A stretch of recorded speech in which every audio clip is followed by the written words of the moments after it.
Malam itu sunyi, hujan turun rintik-rintik, menyentuh genteng rumah-rumah tua di desa Waringin. Andi, seorang pemuda kota, baru pindah ke desa itu untuk bekerja sebagai guru honorer. Tenang aja, cuma desa kecil, gak bakal ada yang aneh-aneh. Namun, di tengah perjalanan menuju rumah kontrakannya, ia melihat perempuan berpakaian putih berdiri di tepi jalan, rambut panjang menutupi wajah. Andi memperlambat motor. "Mbak, malam-malam gini sendirian?" Perempuan itu diam. Begitu Andi menatap lebih dekat, sosoknya tiba-tiba lenyap di sambar petir. Jantung Andi berdetak keras. Ia mengira itu cuma halusinasi. Tapi dari kaca spion, ia melihat sosok itu sekarang di boncengan belakang. Rumah kontrakan Andi sederhana, berdinding papan dan agak lembab. Ia mencoba menenangkan diri, menyalakan TV, tapi layar hanya menampilkan salju hitam putih. Lalu terdengar suara pelan dari kamar mandi. "Aku tahu kamu lihat aku tadi." Keesokan harinya, tetangga barunya Bu Wati datang membawa sarapan. "Nah Andi, malam-malam jangan sering keluar, apalagi lewat jalan sawah itu." "Kenapa Bu?" "Dulu ada perempuan hamil dibunuh di situ. Mereka bilang arwahnya belum tenang." Malam berikutnya, Andi mendengar langkah kaki dari halaman. Ia mengintip dari jendela. Perempuan berpakaian putih yang sama berdiri di bawah pohon mangga. "Astaga, dia ngikutin aku." Andi bermimpi perempuan itu berjalan ke arahnya sambil membawa bayi. Saat bayi itu diserahkan padanya, darah mengucur deras dari punggung perempuan itu yang bolong. Ia terbangun dengan napas tersengal. Di kasurnya ada jejak darah kecil. Andi mendatangi Pak Lurah meminta penjelasan. "Itu mungkin arwah Sumi, gadis desa sini. 5 tahun lalu dia hamil tanpa suami, lalu hilang. Mayatnya ditemukan di hutan, punggungnya bolong. Siapa yang membunuh dia? Entahlah, tapi banyak yang bilang pelakunya orang kota." Andi merasa dadanya sesak. Ia juga orang kota. Di meja belajarnya, Andi menemukan amplop kuning lusuh. Di dalamnya hanya selembar kertas bertuliskan, "Kau juga seperti dia, jangan ingkar janji." Ia bingung, tapi tak tahu apa maksudnya. Lampu rumah tiba-tiba mati. Dari dapur terdengar suara sendok beradu dengan gelas. "Siapa di sana?" Tak ada yang jawab, tapi dari jendela terlihat bayangan rambut panjang mengayun pelan. Ketika Andi membuka pintu dapur, perempuan itu berdiri di sana. Wajahnya pucat, matanya kosong, tapi dari punggungnya terbuka lebar, dagingnya terburai. "Kau tahu rasanya dihianati." Andi terjatuh sambil menahan nafas ketakutan. Keesokan paginya, Andi pergi ke pesantren kecil di ujung desa. "Saya diganggu Kiai, perempuan dengan punggung bolong. Dia menuntut balas.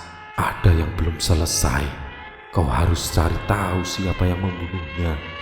Andi menelusuri arsip desa dan menemukan laporan polisi lama. Korban bernama Sumiati dan saksi terakhir adalah dokter puskesmas tempatnya dulu bekerja.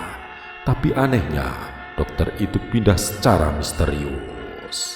Saat mengajar malam, Andi melihat sosok Sumi berdiri di belakang kelas, menatap anak-anak kecil yang sedang menulis. Murid-murid tidak melihat apa-apa, tapi Andi gemetar, keringat dingin bercucuran. "Kau harus tahu kebenaran." Sumi muncul di mimpinya lagi. Kali ini, dia tidak menyerang. Dia menunjuk sebuah tempat, puskesmas tua yang sudah lama tutup.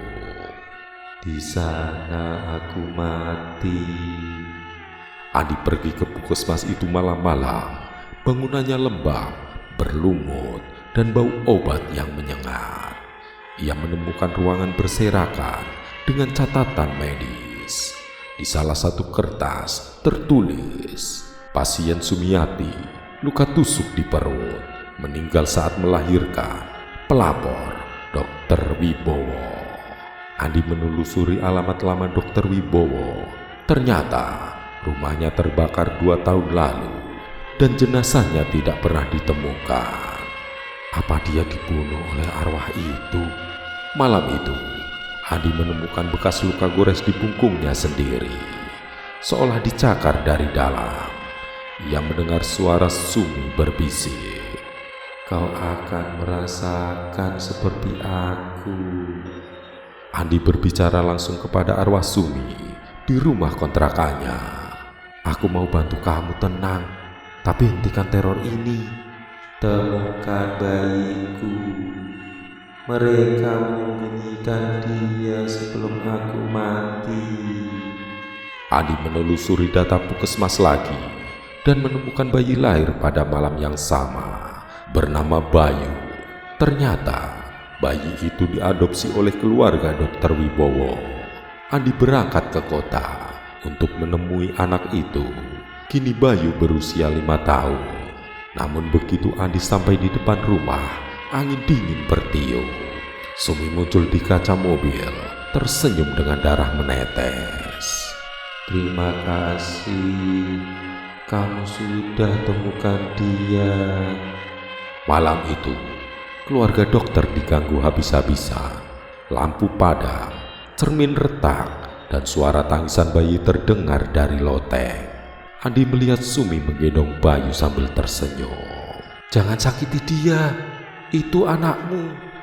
"Aku hanya ingin peluk sekali saja." Yai Rahman datang membaca ayat-ayat suci. Tubuh Sumi terbakar cahaya putih, namun ia tersenyum damai. "Terima kasih, sekarang aku bisa pergi." Pagi datang, rumah dokter hangus sebagian, tapi Bayu selamat. Andi duduk di halaman, masih syok. Yai Rahman menepuk pundaknya. "Kadang arwah gentayangan bukan jahat, hanya belum sempat didengar." Beberapa hari kemudian, warga menemukan makam baru di pinggir hutan. Batu nisannya bertulis, "Sumiati, ibu yang tak pernah pergi."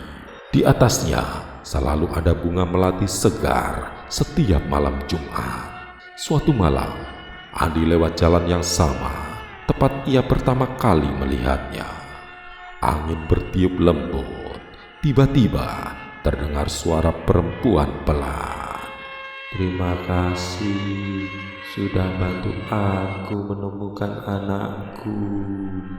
Andi menatap langit yang redup. Di kejauhan terlihat sekilas bayangan perempuan bergaun putih berjalan menjauh, perlahan menghilang di balik kabut. Selesai.